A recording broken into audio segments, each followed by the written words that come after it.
Selamat datang dan kembali lagi di BT Channel.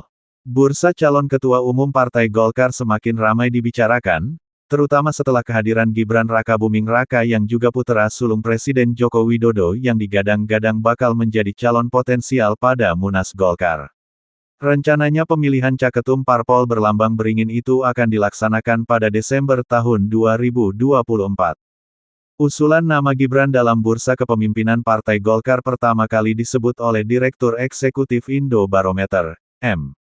Kodari yang melihat dua potensi besar dalam diri Gibran. Pertama, Gibran tidak lama lagi menduduki jabatan posisi strategis sebagai orang nomor 2 di Indonesia pada saat dilantik menjadi wakil presiden secara resmi pada Oktober tahun 2024.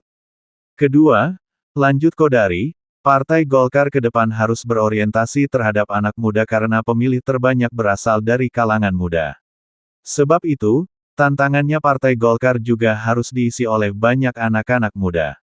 Berbeda dengan Kodari, peneliti Populi Center, Usep S. Ahyar mengatakan, Gibran Rakabuming Raka dinilai masih belum memiliki kapasitas yang cukup untuk memimpin partai sebesar Golkar. Menurut Usep, Golkar merupakan partai yang besar yang tidak hanya mengandalkan ketua umum sebagai sosok sentral dalam memimpin partai tetapi memiliki banyak kader berkualitas dan merata secara keorganisasian. Saya kira untuk memimpin di partai yang sekuat Golkar memang harus orang yang memang punya pengalaman dan punya karakter yang kuat, sementara Gibran belum teruji untuk itu. Kecuali kalau bapaknya mungkin saya malah mengusulkan Jokowi, ujar Usep, Jumat, 15 Maret. Usep menambahkan, jangan menyamakan Golkar dengan Partai Solidaritas Indonesia (PSI), yang sekarang dipimpin oleh Kaesang Pangarep yang juga adik Gibran. Ia mengatakan mekanisme organisasi Golkar sudah mapan dan matang, tidak begitu saja direbut. Pengalaman Gibran, menurut Usep, masih belum teruji untuk mengelola berbagai faksi dan kepentingan yang ada di tubuh partai serta munculnya berbagai dinamika. Gibran dianggap masih belum mampu meredam atau mengurai masalah-masalah itu. Golkar itu organisasi besar, partai besar, mekanismenya juga sudah mapan, dewasa juga. Jadi, memang diperlukan sosok pemimpin yang memang pandai juga mengelola konflik. Jadi, di sana itu di Golkar itu kan teruji tapi memang mekanisme kepartaiannya juga jalan dan selalu selesai, paparnya. Di Golkar juga gejolak konfliknya bukan tidak ada, sering dan banyak karena memang begitu karakter dari banyaknya tokoh dan masing-masing punya gerbong punya pengikut yang akhirnya konflik, karena di Golkar ini tidak ada tokoh sentral semacam PDIP, Gerindra atau Demokrat, sambungnya. Lanjut Usep menyampaikan konflik di internal Golkar itu dapat dikelola dan menjadi kekuatan bagi Golkar ketika dipimpin oleh sosok yang berpengalaman dan matang. Jadi konflik itu memang tidak harus selalu dibunuh seperti di partai-partai yang memang punya tokoh sentral mereka yang berkonflik atau menciptakan konflik disingkirkan gitu misalnya, tapi kalau di Golkar saya lihat itu konfliknya justru dikelola dan menjadi kekuatan dan sosok itu yang diperlukan oleh organisasi semacam Golkar, ucapnya.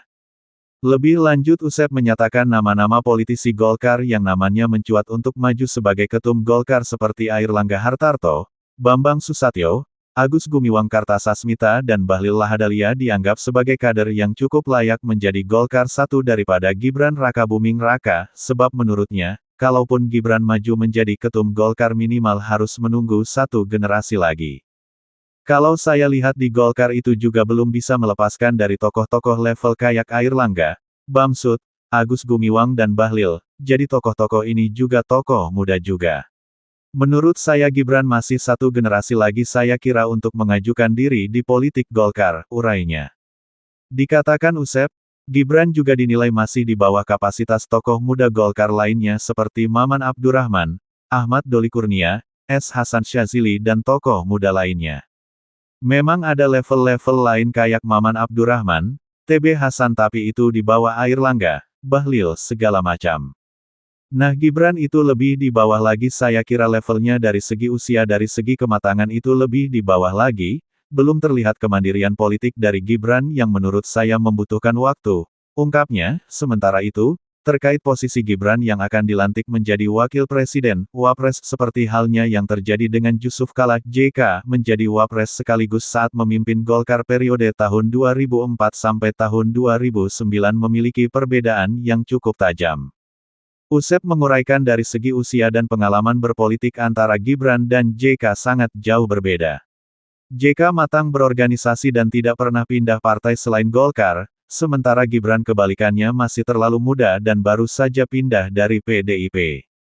Karena JK itu kan juga kesejarahan di Golkar panjang jadi bukan orang karbitan di Golkar, JK di sana panjang dan punya faksi politik di Golkar itu kan paling penting ada faksi politik yang mendukung JK dari sebelumnya, JK kan seumur-umur di Golkar tidak di partai lain, paparnya.